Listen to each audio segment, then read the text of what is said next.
ओम नमो भगवते वासुदेवाय नमः। प्रिय भक्तजनों, आज हम कार्तिक पूर्णिमा व्रत की कथा का श्रवण करेंगे। कार्तिक पूर्णिमा के दिन चंद्रमा और माँ लक्ष्मी की पूजा की जाती है। इस दिन पवित्र नदी में स्नान और दान का विशेष महत्व होता है। हर साल हजारों की संख्या में श्रद्धालु गंगा जी के स्नान के लिए जाते हैं और कार्तिक में भगवान विष्णु जी की पूजा करते हैं। कार्तिक महीना भगवान विष्णु जी को प्रिय माना जाता है। ऐसे में जो लोग कार्तिक पूर्णिमा के दिन स्नान व दान करते हैं, उसे पूरे महीने की गई पूजा के बराबर पुण्य मिलता है। कार्तिक पूर्णिमा को देव दिवाली के नाम से भी जाना जाता है। कार्तिक पूर्णिमा को त्रिपुरी पूर्णिमा भी कहते हैं। ऐसी मान्यता है कि इस दिन भगवान शिव ने त्रिपुरासुर का वध किया था। इसके बाद देवताओं से प्रसन्न होकर काशी में सैकड़ों दीप जलाए थे। तभी से इसे देव दिवाली के नाम से भी जाना जाता है। इस दिन भगवान सत्यनारायण की कथा सुनना बेहद शुभ माना जाता है। कार्तिक पूर्णिमा के दिन चंद्रमा और माँ लक्ष्मी की पूजा की जाती है और इस दिन गाय को भोजन जरूर कराना चाहिए। गाय को भोजन कराने से आपको कई दोषों से मुक्ति मिलती है। अब सुनते हैं कथा। प्राचीन समय में तारकासुर नाम का एक भयंकर दैत्य हुआ था, जिसका वध शिवपुत्र कार्तिकेय के द्वारा हुआ था। उस तारकासुर के 3 पुत्र थे, ताराक्ष, विद्युन्माली, कमलाक्ष। वह तीनों अपने पिता की तरह शिव के द्रोही नहीं थे। वे शिव के परम भक्त थे। यद्यपि देवताओं ने कुमार कार्तिकेय का सहारा लेने के लिए उसके पिता का वध करा था और अपने पिता की मृत्यु का बदला लेने के लिए तीनों मेरु पर्वत पर चले गए और मेरु पर्वत की एक कंदरा में समस्त भोगी का त्याग करके ब्रह्मा जी से कठिन तपस्या करने लगे। तीनों ने हजारों वर्ष तक तपस्या करके ब्रह्मा जी को प्रसन्न किया और उन्होंने वर मांगा। ब्रह्मा जी की बात सुनकर वह तीनों असुर बोले, परम पिता ब्रह्मा जी, अगर आप हम पर प्रसन्न हो तो हमें वर दो। हमारे जरा और रोग जैसे शत्रु सदा के लिए नष्ट हो जाएं, सभी देवता हमसे पराजित हो जाएं। उनकी बात को सुनकर ब्रह्मा जी ने उनसे कहा, हे महान असुरों, इस सृष्टि में जिसने जन्म लिया है उसे तो मरना ही पड़ता है। किसी को अमरता का वरदान देना मेरे सामर्थ्य की बात नहीं है। इसीलिए तुम कुछ ऐसा उपाय करके वरदान मांगो जिससे मृत्यु का तुम्हारे निकट आना असंभव हो जाए। ब्रह्मा की बात सुनकर तीनों भाई विचार में पड़ गए और सोच विचार कर ब्रह्मा जी से कहा, हे परमपिता, हम तीनों के पास ऐसा कोई स्थान नहीं है जहाँ रहकर हम देवताओं से सुरक्षित रह सकें। आप हमारे लिए ऐसे 3 नगरों का निर्माण करवाए जहाँ पर देवताओं के लिए पहुँचना असंभव हो। वह तीनों नगर अदृश्य होकर अंतरिक्ष में घूमते रहें। उन नगरों में सभी प्रकार की सुख सुविधा हो। उसके बाद ताराक्ष ने स्वर्णमय नगर का, विद्युन्माली ने चांदी और कमलाक्ष ने वज्र के समान लोहे के नगर का ब्रह्मा जी से वरदान मांगा।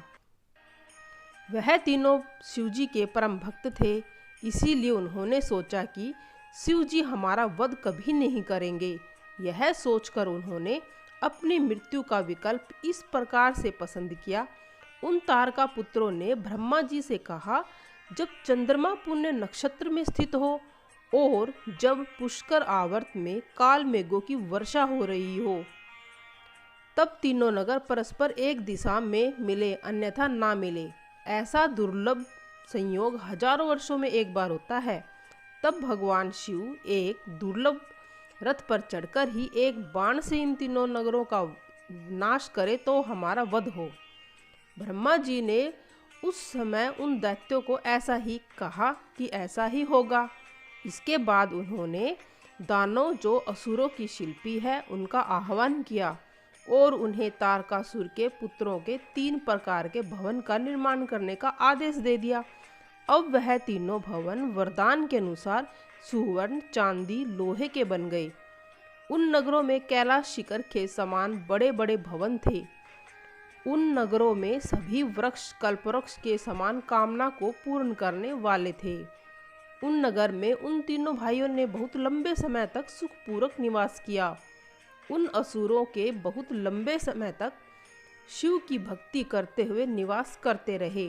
वह जानते थे कि शिव उनके भक्तों को कभी अहित नहीं करते, इसीलिए वे निर्भय हो गए। उन्होंने देवताओं के प्रभाव से दग्ध कर दिया और नगरों में वेद पुराणों की ध्वनि गूंजती रहती थी। इस कारण से उसके नगर और भी शक्तिशाली बनता रहा। एक तरफ भगवान शिव की भक्ति के कारण बलवान बन रहे थे, तो दूसरी तरफ पृथ्वी पर यज्ञों, हवनों, वेद ध्वनि पर प्रतिबंध रख दिया। अग्निहोत्री ब्राह्मणों की हत्या करी, जिससे देवताओं को बल प्राप्त न हो। पुराणों में बहुत से असुर बतलाए गए हैं जो शिव के बहुत बड़े भक्त थे। रावण भी उनमें से एक महान शिव का भक्त था। परंतु जब भगवान का भक्त ही अधर्म बन जाए तो भगवान को स्वयं अपने भक्तों का उद्धार करना पड़ता है। ऐसा ही तारका पुत्रों के साथ हुआ। सभी देवतागण ब्रह्मा और विष्णु के साथ लेकर शिव जी की शरण में चले गए और शिव जी ने तारकासुर के पुत्रों के विनाश के लिए प्रार्थना की। उस समय शिव जी ने देवताओं से कहा, जब तक वह 3 दैत्य मेरे भक्त हैं, मैं उनका अहित नहीं करूंगा। फिर भी वह तीनों मेरी भक्ति से बलवान होकर सृष्टि में अधर्म कर फैला रहे हैं। इसीलिए तुम सब मिलकर ऐसा उपाय करो कि वह तीनों मेरी भक्ति से विमुख हो जाएं। शिव जी की आज्ञा के अनुसार देवताओं का यह कार्य करने में भगवान विष्णु ने एक सुंदर दिव्य रूप धारण किया। वह मुनि के वेश में 3 नगरों में गए और वहां वेद के विरुद्ध उपदेश दिया। उन नगरों के असुरों को अपनी वाणी से शिव भक्ति से दूर कर दिया। उस वेद विरुद्ध उपदेश से प्रभावित होकर उन नगरों की स्त्रियों ने पतिव्रत धर्म छोड़ दिया। जब वह तीनों नगर शिव भक्ति से विमुख हो गए, तब देवतागण शिव जी के पास आए और उन्होंने उन 3 असुरों और उनके नगर को नष्ट करने की प्रार्थना की। उस समय भगवान शिव ने देवताओं से कहा, यद्यपि यह 3 असुर मेरी भक्ति से विमुख हुए, परंतु एक समय था जब वो मेरे परम भक्त थे, इसीलिए मैं इसका विनाश क्यों करूं? इनका विनाश भगवान विष्णु को करना चाहिए, जिन्होंने उन्हें मेरी भक्ति से विमुख किया है।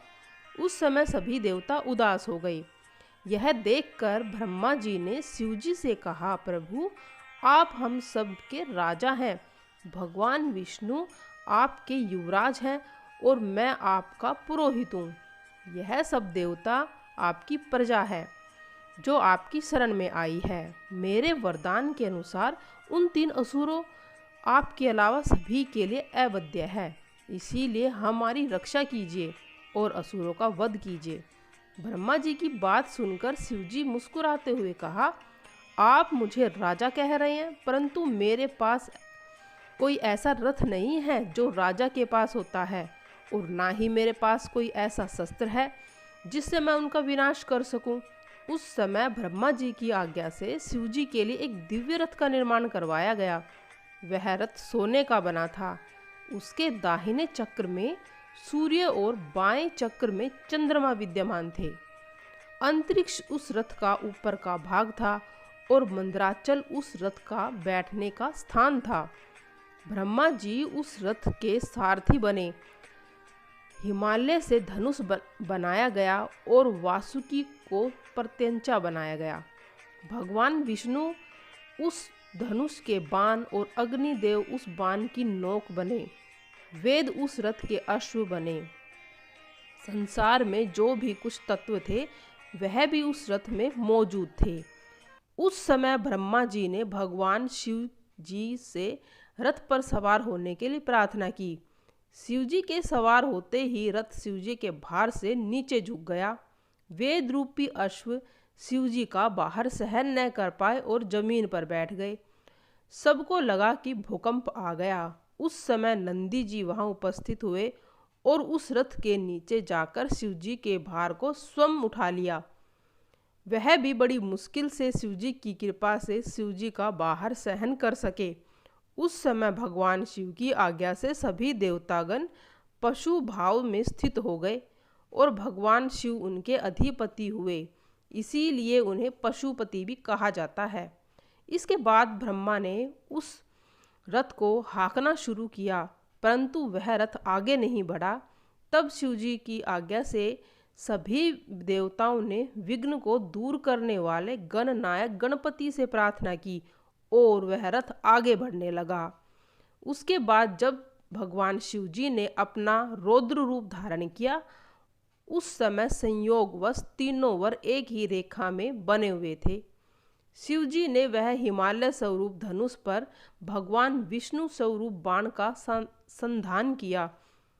बाण के संधान करते ही शिवजी के क्रोध से प्रभावित होकर वह तीनों नगर जलने लगे। शिवजी के उस महान धनुष के द्वारा ही बाण से तारकासुर के तीनों पुत्रों का संहार हो गया। शिवजी की कृपा से उन तीनों असुरों को मोक्ष की प्राप्ति हुई और देवताओं का कार्य भी सिद्ध हो गया। उन तीनों नगरों में जो शिवजी की भक्ति से विमुख नहीं हुए थे, उन शिवजी ने उनकी रक्षा की। इस तरह शिवजी ने तारकासुर के तीनों पुत्रों का अंत कर दिया।